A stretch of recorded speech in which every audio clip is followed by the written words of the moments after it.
خواب کی تعبیر محنت اور عزم و ہمت کبھی رائگاں نہیں جاتی۔ یہ کہانی ہے ایک پری کی نہیں وہ کو قاف کی پری نہیں جسے جن الفاٹے کر لے جاتے ہیں اور کوئی شہزادہ اس کو آزاد کراتا ہے۔ یہ تو ایک بلند حوصلہ باہمت اور سمجھدار لڑکی کی سچی کہانی ہے جس کا نام پری ہے۔ پری افغانستان کے شہر بلخ کے کنارے کی خیمہ بستی میں رہتی ہے۔ پہلے وہ شہر میں بنے ایک چھوٹے سے خوبصورت مکان میں رہتی تھی، لیکن جب سے ملک میں جنگوں کی وبا پھوٹی اس کا خاندان خیمہ بستی میں رہنے لگا۔ 10 سالہ پری جب ہنستی تھی تو اس کے ننھے گالوں میں گڑے پڑ جاتے اور کانچ جیسی کتھئی آنکھیں اور معصوم سا چہرہ چمکنے لگتا۔ جنگوں کے ساتھ غربت نے بھی اس کی معصوم سی ہنسی اور چہرے کی مسکراہٹ چھین لی۔ پری کے ابو شہر میں ایک فرنیچر کی دکان پر کام کرتے تھے اور امی گھر کے کام میں مصروف رہتیں۔ اس طرح وہ سادہ اور بے مزہ زندگی گزار رہے تھے۔ پری کا خواب تھا بڑے ہو کر اپنا بڑا سا کاروبار کرنا، تاکہ بہت سے لوگوں کو روزگار ملے۔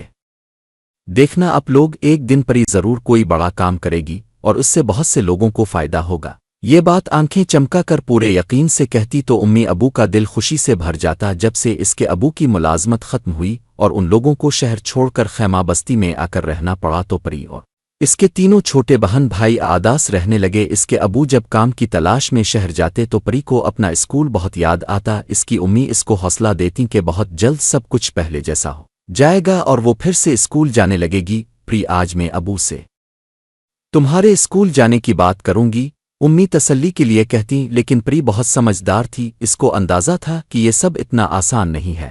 نہیں امی، مجھے پتہ ہے کہ ابو محنت کے باوجود خرچ کا بندوبست کرنے کے لیے پریشان رہتے ہیں۔ میں ایسے میں ان کو اسکول کا کہہ کر اور پریشان نہیں کروں گی، وہ آداس سے کہتی۔ ایک دن پری کی امی نے کہا، پری جاؤ قریب کی دکان سے اپنے اور اپنے چھوٹے بھائی بہنوں کے لیے دودھ لے آؤ۔ کل تمہارے ابو کو اچھا کام مل گیا تھا تو آج دودھ کا انتظام ہو سکتا ہے۔ میں اتنی دیر میں تھوڑا کام نمٹا لوں۔ پری خوشی خوشی دودھ لینے چل پڑی۔ اسے کیا خبر تھی کہ ذرا سی دیر میں اس کی حالت بدلنے والی ہے۔ وہ جیسے ہی دکان کے قریب پہنچی اس کی نظر ایک بھوری زخمی بکری پر پڑی۔ وہ بہت ہی کمزور سی بکری تھی اور اس کی ایک ٹانگ سے خون بھی بہہ رہا تھا۔ پری نے اس کو آہستہ سے سہلایا تو وہ التجائی نظروں سے اس کی جانب دیکھنے لگی۔ پری کو محسوس ہوا کہ جیسے وہ بہت بھوکی ہو اور کھانا مانگ رہی ہو۔ پری نے دودھ خریدا اور بکری کو احتیاط سے گود میں الفاٹے کر چلنے لگی۔ راستے میں لوگوں نے اسے حیرت سے دیکھا، لیکن وہ ذرا بھی نہیں ہچکچا۔ گھر پہنچی تو اس کی امی اور بھائی بہن بکری کو دیکھ کر حیران ہو گئے۔ وہ خون بہنے سے یا شاید بھوک سے اتنی کمزور ہو گئی تھی کہ ایک جگہ بے جان سی پڑی تھی۔ امی نے جلدی سے دودھ گرم کر کے پلایا اور بچوں کی مدد سے اس کے زخمی پیر کی مرہم پٹی کی۔ وہ نڈھال سی ہو کر سو گئی۔ پری نے اپنے بہن بھائیوں سے کہا، چلو جب تک جاگے ہم اس کے لیے پاس سے گھاس اور پتے توڑ کر لاتے ہیں۔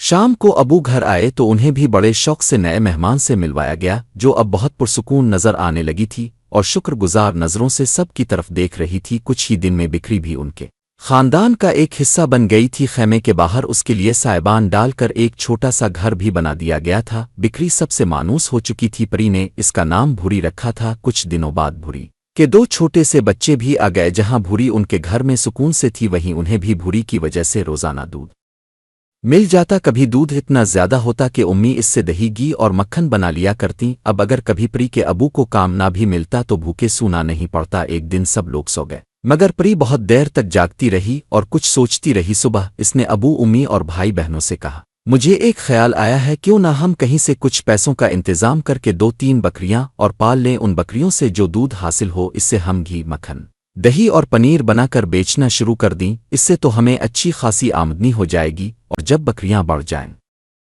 تو ہم ان میں سے کچھ بکریاں رکھ کر باقی کو فروخت بھی کر سکتے ہیں۔ سب نے اس کی تجویز کو پسند کیا اور سب مل کر کام کرنے لگے۔ اس سے گھر والوں کو ڈیری مصنوعات گھر میں ہی تازہ ملنے لگے، بلکہ دہی مکھن اور پنیر گھر گھر اور دکانوں میں فروخت کرنا شروع کر دیا، جس سے ان کے مالی حالات بہتر ہونے لگی۔ پری نے مالی ترقی کا جو خواب دیکھا تھا وہ پورا ہوا اور تعلیم کار کا ہوا سلسلہ بھی بحال ہو گیا۔ اس طرح ایک عقل مند بچی نے اپنی ہمت، اچھی سوچ اور اپنے گھر والوں کی مدد سے اپنا خواب پورا کیا، اور اس نے یہ بھی جان لیا کہ محنت اور عزم و ہمت کبھی رائگاں نہیں جاتی۔